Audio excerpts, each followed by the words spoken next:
یہ سامنے رسل میں کھڑے ہیں جو دل ملول ہیں وہ کہ جن کے گھر ہوا قرآن کا نزول، مرجھا گیا ہے ظلم سے گلدستہ بطول، اہل حرم یہی ہیں، یہی کن رہے رسول۔ تم سب کو کیا ہوا ہے کہ خوف خدا نہیں؟ تم سب کو کیا ہوا ہے کہ خوف خدا نہیں؟ یہ کون سا ستم ہے جو ہم پر ہوا نہیں؟ خطبہ تھا یہ کہ بحر صداقت کا مؤذن، ڈوبا ہوا تھا درد میں مولا کا ہر سخن، احوال اہل بیت پہ روتے تھے مرد و زن، اور خوف سے یزید کے چہرے پہ تھی شکن۔ تھی مصلحت نہ مہلت زور بیان دے، تھی مصلحت نہ مہلت زور بیان دے، کہنے لگا یزید مؤذن اذان دے۔ خطبے کے درمیان جو مؤذن نے دی اذان، مولا ہوئے خاموش، تھما آپ کا بیان، چھایا ہوا تھا چار طرف درد کا سما، روتا تھا کوئی اور کوئی لیتا تھا بھٹکیاں، مشکل پڑی تھی آل علی و بطول پر، افسردہ سب تھے غربت آل رسول پر، لازم تھا سب پہ نعرہ تکبیر کا ادب، سننے لگے کلام مؤذن کو سب کے سب، آیا اذان میں سید والا کا ذکر جب، دربار میں یزید سے بولے امام کر، بخشی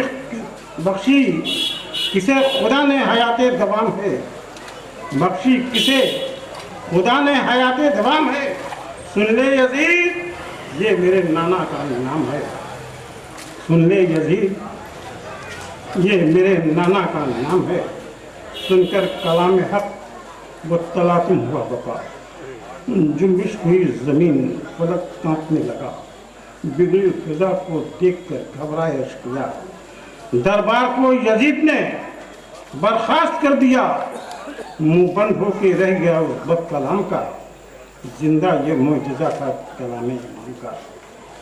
ہاں اے قلم خاموش، اس سرکار ہیں خاموش، پاس ادب ہے عابد بیمار ہیں خاموش، پڑھتے علم سے سب در و دیوار ہیں خاموش، مجلس ہوئی تمام عزادار ہیں خاموش، آقا غم امام سے روشن کلام ہو، آقا غم امام سے روشن کلام ہو، مثل انیس مرثیہ گوئی میں نام ہو۔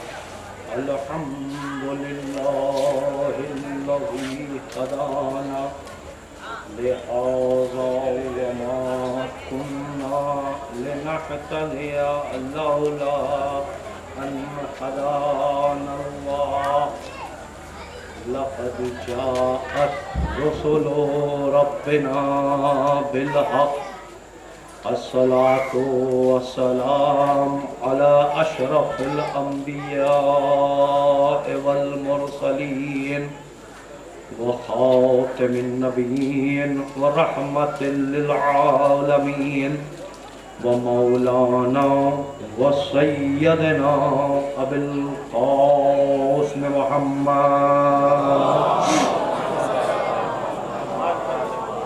وآله الطيبين الطاهرين المعصومين المظلومين الغر الميامين، ولعنة الله على أعدائهم أجمعين وغاصب حقوقهم ومنكر فضائلهم،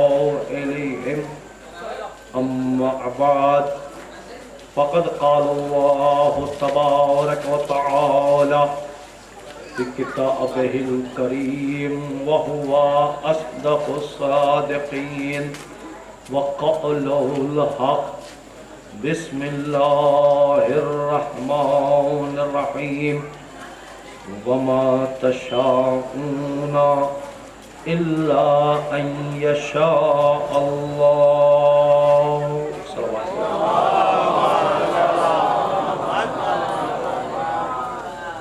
عزیزان محترم، شب شہادت سید الساجدین امام العابدین جس آیہ کریمہ کی تلاوت کا شرف حاصل کیا ہے، سورہ تکویر کی بہت ہی مختصر سی چھوٹی سی آیت جس میں ارشاد رب العزت ہو رہا ہے وما تشاءون الا ان یشاء اللہ. یہ کچھ نہیں چاہتے مگر وہ جو اللہ چاہتا ہے. ہماری چاہت اور آپ کی چاہت میں فرق ہے، تضاد ہے. ہم خود چاہتے ہیں، آپ خود چاہتے ہیں. ہماری چاہت اور اللہ کی چاہت میں فرق ہے. ہماری خواہش کچھ اور ہوتی ہے، اللہ کی خواہش کچھ اور ہے. ہم کچھ اور چاہتے ہیں، اللہ کچھ اور چاہتا ہے. لیکن اہل بیت اس منزل پر ہے کہ اہل بیت وہی چاہتے ہیں جو اللہ چاہتا ہے، اور جو اللہ چاہتا ہے وہی اہل بیت چاہتے ہیں. اہل بیت کا ہر نفس، ہر سانس اللہ کی رضا اور اس کی خوشنودی کے لیے ہوتی ہے کہ پروردگار عالم اہل بیت سے راضی ہو جائے. اور خود پروردگار عالم نے سند بھی دے دی، یا ایھا النفس المطمئنہ ارجعی الی ربک راضیۃ مرضیہ. اے نفس مطمئنہ پلٹ آ کہ تیرا رب تجھ سے راضی ہو جائے، تو بھی راضی ہو جا. یہ بہت بڑی منزل ہے. تیرا رب تجھ سے راضی ہو گیا، اب تو بھی راضی ہو جا. اہل بیت کو پروردگار عالم کو تو بھی راضی ہو جا. اہل بیت اس منزل. اب ہم یہ دعویٰ کرتے ہیں کہ ہم اہل بیت کے ماننے والے ہیں. دنیا نے اہل بیت کو مانا یا نہ مانا. بعض نے مانا تو کس حد تک مانا، بعض نے مانا تو صرف نام کا مانا. اور نہیں امام حسین کربلا کے میدان میں شیعت کی تبلیغ کے لیے آئے تھے کہ شیعت کو پھیلانا ہے. بعض لوگ سمجھتے ہیں امام حسین کربلا کے میدان میں شیعت کو رائج کرنے آئے تھے، شیعت کو پھیلانے آئے تھے. نہیں، امام حسین شیعت کو پھیلانے کی کربلا میں نہیں آئے تھے. حسین کربلا میں آئے تھے اپنے نانا کے دین کی حفاظت کرنے کے لیے. مقصد حسین جو تھا کربلا میں جانا، یہ دین کی حفاظت، دین کو بچانا تھا قربانیاں دے کر. اب اس کے بعد بھی لوگوں نے حسین کو نہیں پہچانا، حسین کی معرفت نہیں حاصل کی. اسی لیے امام حسین نے کربلا کے میدان میں جملہ کہا کہ تمہارے شکم میں اتنی حرام غذائیں چلی گئی ہیں کہ تم حسین کو نہیں پہچان پا رہے ہو کہ حسین کون ہے.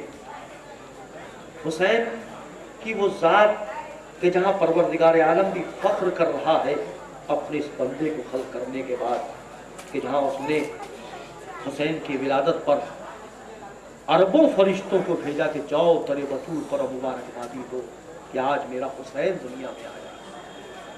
اب دنیا حسین کو مان رہی ہے، بعض نہیں مان رہی ہے. اور ہمیں کوئی شکوہ بھی نہیں ہے کہ کون کس کو مان رہا ہے، نہ ہمیں اعتراض ہے کہ کون کس کو مان رہا ہے. تم جس کو مانتے ہو مانو، ہم جس کو مانتے ہیں مانتے ہیں. تمہارا رہبر تمہیں مبارک ہو، تمہارا پیر تمہیں مبارک ہو، تمہارا مرشد تمہیں مبارک ہو. ہمارا رہبر ہمیں مبارک، ہمارا پیر ہمیں مبارک، ہمارا مرشد ہمیں مبارک. تم جس کو مانتے ہو مانو، ہمیں کوئی اعتراض نہیں. ہم تم سے یہ کہتے ہیں کہ تم آؤ ہمارے رہبروں کو مانو، ہمارے لیڈروں کو مانو، ہمارے اماموں کو مانو. ہمیں کوئی تم سے دعوت نامہ بھی نہیں دیتے ہم تمہیں کہ تم آ کر مانو. تم جس کو مانتے ہو مانو. ہاں، جس کو مانتے ہو مانو، لیکن ذرا کبھی گوشے تنہائی میں جا کر بیٹھ کر سوچنا کہ تم جن رہبروں کو مان رہے ہو کیا ان کا نام تم نماز میں لے سکتے ہو؟ تم جن رہبروں کو مان رہے ہو کیا تم ان کا نام نماز میں لے سکتے ہو؟ اگر تم نے ان کا نام نماز میں لے لیا تو تمہاری نماز باطل ہو جائے گی، تمہارے منہ پہ پھینک دی جائے گی. اور ہم جن رہبروں کو مانتے ہیں اگر ہم نے ان کا نام نماز میں نہ لیا تو ہماری نماز ہمارے منہ پہ پھینک دی جائے گی. تم جس کو مانتے ہو مانو، ہمیں کوئی اعتراض نہیں. ہاں ہم تو ان رہبروں کو مانتے ہیں کہ جن رہبروں نے خالی اپنی جنت نہیں بلکہ ہماری جنت کی ذمہ داری لی ہے، ہماری جنت کی ضمانت لی ہے۔ تمہارے رہبروں نے تمہاری جنت کی ضمانت لی ہے یا نہیں یہ نہیں پتا۔ جنہیں اپنی جنت کی ضمانت نہیں پتا تو دوسروں کی جنت کی ضمانت داری کیا لیں گے؟ اب تمہارے رہبر نے تم سے کیا وعدہ کیا ہے ہمیں نہیں پتا، ہمارے رہبر نے ہم سے کیا وعدہ کیا ہے وہ ہمیں پتا ہے۔ ہمارے رہبر نے ہم سے کہا ہے کہ قبر کی منزل پر ہم رہیں گے، حالت اعتذار میں ہم ملیں گے، پل صراط پر ہم ملاقات کریں گے، برزخ میں ہم رہیں گے، دروازے جنت پہ ہم رہیں گے۔ اب تمہارے رہبر نے تم سے کیا وعدہ کیا تم جانو۔ ہاں یہ تو تاریخ بتا رہی ہے کہ تمہارا رہبر کبھی سقیفہ پہ نظر آیا، کبھی در زہرہ کے پر آگ لکڑی لے کر نظر آیا، کبھی پہاڑوں پر نظر آیا۔ اب جہاں تمہارا رہبر جائے گا وہاں تم جاؤ گے، جہاں ہمارا رہبر جائے گا وہاں ہم جائیں گے۔ ایک صلوات پڑھے محمد علیہ تو ہم ان رہبروں کے ماننے والے جن کو پروردگار عالم نے ہماری ہدایت کے لیے بھیجا ہے، لیکن ہم دعویٰ کرتے ہیں کہ ہم اہل بیت کے ماننے والے ہیں۔ مشکل ہماری یہ ہے کہ ہم اہل بیت کو مانتے ہیں، اہل بیت کی نہیں مانتے۔ رسول کو مانتے ہیں، ہم رسول کی نہیں مانتے۔ اللہ کو مانتے ہیں، اللہ کی نہیں مانتے۔ اور سب سے بڑی مشکل ہماری یہ ہے کہ ہم مشکل کشا کے ماننے والے ہیں۔ سب سے بڑی مشکل ہماری یہ ہے کہ ہم مشکل کشا کو ماننے والے ہیں، مشکل کشا کو مانتے ہیں لیکن مشکل کشا کی نہیں مانتے۔ ہم وہ عقیدہ کامل نہیں رکھتے جو عقیدہ کامل اہل بیت پر ہونا چاہیے تھا، کہ اہل بیت کون ہے، کس ہستی کا نام ہے اہل بیت، جن کے صدقے میں پروردگار نے کائنات کو خلق کیا۔ آج جو عزاداری ہم کر رہے ہیں، یہ عزاداری کوئی ایک رسم نہیں ہے، کوئی ایک رواج نہیں ہے کہ ہمارے بزرگوں سے ایک رسم ملی ہم رسم کر رہے ہیں، نہیں، یہ تہذیب ایک ہے جو ہمارے بزرگوں سے ہمیں ملی ہے میراث میں۔ ایک تمدن ہے، ایک تہذیب ہے، ایک کلچر، ایک کردار ہے۔ یہ پورا کربلا سے ایک کردار چلا رہا ہے جو ہمارے بزرگوں سے ہم تک ملا ہے، اور یہ ہمیں آئندہ نسلوں تک بغیر خیانت کے پہنچانا ہے۔ اگر ہم نے اس عزاداری کو، اس تہذیب کو، اس تمدن کو خیانت کر کے اپنے بچوں تک پہنچایا، اپنی نسلوں تک پہنچایا، تو آئندہ والی نسل حشر کے میدان میں ہمارا دامن پکڑے گی کہ بزرگوں نے جس تہذیب کو آپ تک امانت داری سے پہنچایا تھا، آپ نے اس میں امانت میں خیانت کیسے کی اور ہم تک خیانت کر کے کیسے پہنچایا۔ تو ہماری ذمہ داری ہے کہ اس تہذیب کو اسی طور و طریقے سے جس طریقے سے ہمیں بزرگوں نے عطا کی ہے اسی طریقے سے ہم اپنی آئندہ نسلوں تک پہنچائیں، تب ہم کہہ سکتے ہیں کہ عزادار ہم ہیں۔ ورنہ آج کی عزاداری تو یہ ہو گئی ہے کہ بس ہم ہیں، اور ہم چاہتے کہ ہمارا مزاج ہو، ہمارا مزاج، میرے مزاج کے مطابق نماز ہو، میرے مزاج کے مطابق جماعت ہو، میرے مزاج کے مطابق ذاکر ہو، میرے مزاج کے مطابق مرثیہ ہو، میرے مزاج کے مطابق مجلس ہو، میرے مزاج کے مطابق سینہ زنی ہو، میرے مزاج کے مطابق جلوس نکلے، ہر چیز ہم چاہتے ہیں میرے مزاج کے مطابق ہو۔ ہمیں میرے مزاج کے مطابق چلنے کا نام شریعت نہیں ہے، اللہ کے مزاج کے مطابق چلنے کا نام شریعت ہے۔ اگر اپنے ہی مزاج کے مطابق چلنے کا نام شریعت ہوتا تو نماز ظہر ہم 11 ساڑھے 11 بجے کے بجائے، زوال کے بجائے ہم صبح 10 بجے پڑھ لیتے، ہم مغرب کی نماز ہم زوال کے بعد مغرب غروب ہونے کے بجائے ہم 4 بجے شام کو پڑھ لیتے۔ اگر اپنا مزاج ہوتا، نہیں، اپنا مزاج نہیں، اللہ کے مزاج کے مطابق چلنا ہے، حکم خدا کے مزاج کے مطابق چلنا ہے۔ اگر اپنا مزاج ہوتا تو قصر میں جا کے ہم پوری نماز پڑھ لیں، بھائی نماز ہی پڑھ رہے ہیں، ہم 4 رکعت پڑھیں گے، 2 رکعت کیوں پڑھیں؟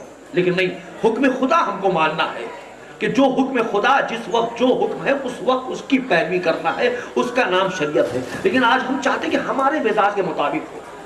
ہم مجلس عزم میں آ کر بیٹھتے ہیں، حسینی خالی نعرہ بلند کرتے ہیں، لیکن حسینی بننے کے لیے ہم اپنے آپ کو تیار نہیں کرتے ہیں، ہم حسینی بنانے کے لیے اپنے آپ کو تیار نہیں کرتے۔ حسینی بنائے، ہاں انجمنی بنا لیتے ہیں، حسینی نہیں بنا پاتے۔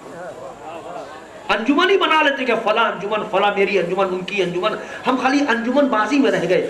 حسینی بننا ہے، ہمیں حسین جیسا چاہتے ہیں۔ کربلا کے میدان میں امام حسین کے ساتھ صرف 71 افراد تھے،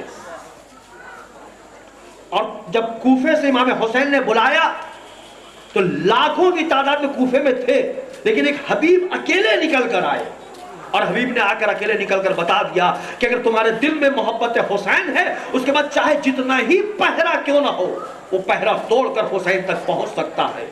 اور حسین کو حبیب جیسا ہی شیعہ چاہیے، فارملٹی والا شیعہ نہیں چاہیے، حبیب جیسا شیعہ چاہیے کہ جب مصیبت میں حسین بلائے تو حبیب جیسا ہو کہ فوراً نکل کر آ جائے۔ اسی لیے میرا مولا کائنات نہج البلاغہ کے خطبے میں ارشاد فرماتا، مسجد کوفہ میں تمام چاہنے والے جمع ہے، تمام چاہنے والوں کو جمع کر کے کہتا ہے یا اشباح الرجال من الرجال، اے مردوں کی شباہت رکھنے والے نامردوں، ہم تم کو جب گرمی میں بلاتے تو کہتے ہو گرمی بہت زیادہ ہے، ہم تم کو جب ٹھنڈک پہ بلاتے تو کہتے ہو ٹھنڈک بہت زیادہ ہے۔ پروردگار ہمیں ایسا چاہنے والا نہیں چاہیے، ایسے چاہنے والوں کو ہم سے دور کر دے کہ جن کی وجہ سے ابو طالب کا بیٹا بدنام ہوتا ہے، ایسا چاہنے والا نہیں چاہیے۔ اس کے بعد میرا مولا گیا ہے ایک کنویں کے اندر اپنے چہرے کو ڈالا اور ڈال کر کہا اینا مقداد، اینا بوذر، اینا سلمان۔ مقداد تم کہاں چلے گئے، بوذر تم کہاں چلے گئے، سلمان تم کہاں چلے گئے؟ ہم نے ہاتھ میں مولا چاہنے والے بہت ہیں، کہ چاہنے والے بہت ہیں لیکن مقداد جیسا کوئی نہیں بچا ہے، عمار جیسا کوئی نہیں ہے، میثم جیسا کوئی نہیں ہے، سلمان جیسا کوئی نہیں ہے۔ تو پتہ چلا چاہنے والے جتنے ہی ہو کوئی فائدہ نہیں، لیکن سلمان جیسا اگر ایک بھی ہے تو وہی حسین کو چاہنے والا چاہیے، وہی علی کو چاہنے والا چاہیے۔ صلوات پڑھے محمد اور آل۔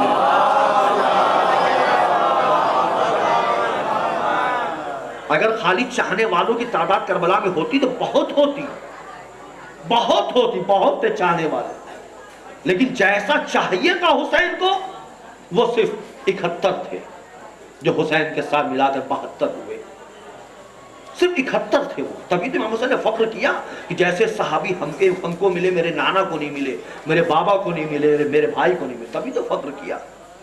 ورنہ خالی محبت حسین پہ تو بہت لوگ جمع تھے، بہت جمع تھے۔ رات کو جن لوگوں نے کہا کہ اللہ اکبر قتل حسین، اللہ اکبر رسول کا نواسا ہے، اور صبح کے وقت وہی لوگ سائن کر رہے تھے، رات میں پلٹ گئے، ایک رات میں پلٹ گئے مال دیکھ کر۔ دعوت صرف ہم کرتے ہیں۔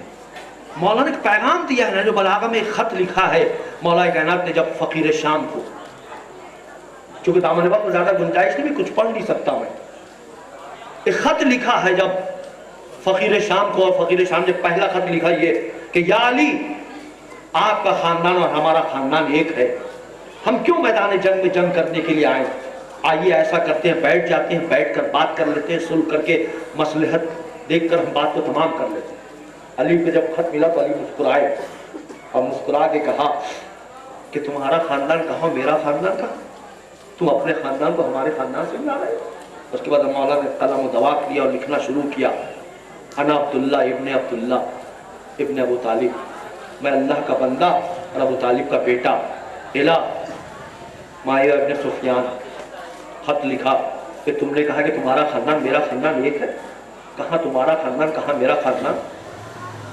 من رسول اللہ، میرے خاندان میں اللہ کا رسول ہے، من کل مکذب، تمہارے خاندان میں جھوٹے لوگ، من سیدۃ نساء العالمین، میرے خاندان میں سیدہ نساء العالمین ہے، من کم حمالۃ الحطب، تمہارے خاندان میں سوکھی لکڑی لے کر گھومنے والی عورت، من سید شباب اہل جنہ، میرے خاندان میں جوانان جنت کے سردار، من کم صبیۃ النار، تمہارے خاندان میں جہنم کے بچے، من اسد رسول اللہ واسد اسد اللہ، میرے خاندان میں اللہ کا شیر، اللہ کے رسول کا شیر، منکم اسد الحلاف، تمہارے خاندان میں جھوٹی قسم کھانے والوں کا شیر۔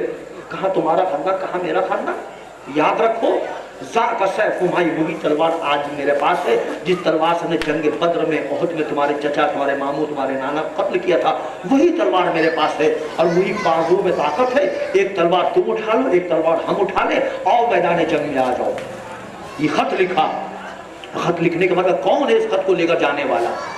تو مسجد کوفہ میں ایک دم سناٹا چھایا ہوا ہے، پھر آواز دی کوئی ہے اس خط کو لے کر جائے، پھر خاموشی چھائی گئی۔ تیسری بار پھر کہا کوئی ہے اس خط کو لے کر جانے والا؟ ایک گوشے سے علی کا چاہنے والا اٹھا، کہا یا علی ہم خط لے کر جائیں گے۔ کہا تم لے کے جاؤ گے؟ کہا یا علی ہم لے کر جائیں گے۔ کہا تمہیں پتہ ہے ہم نے اس خط میں کیا لکھا ہے؟ کہا مولا مجھے علم نہیں ہے اس میں کیا لکھا ہے۔ مولا نے کہا کہ ہم نے اس میں لکھا ہے تمہارا خاندان یہ ہے، ہمارا خاندان یہ ہے، تمہارا خاندان جھوٹوں والا، میرا خاندان نبی والا، تمہارے خاندان میں سوکھی لکڑی لے کر گھومنے والی عورت، میرے خاندان میں جوانان خاتون جنا ہے۔ کہ مولا کچھ اور لکھ دیے، مولا کچھ اور لکھ دیے۔ مولا نے خط لپیٹا، لپیٹ کر دیا جاؤ لے کر جاؤ۔ چند قدم آگے بڑھے تھے، خط لے کر مولا نے تریمہ، جی مولا، کہ تریمہ جا تو رہے ہو، میرے وقار کو باقی رکھنا۔ اب مولا نے خالی تریمہ سے نہیں کہا ہے، بلکہ قیامت تک جو بھی یہ کہے کہ علی کے چاہنے والے ہیں، مولا نے اس سے کہا جہاں بھی رہو میرے وقار کو باقی رکھو، جہاں بھی رہو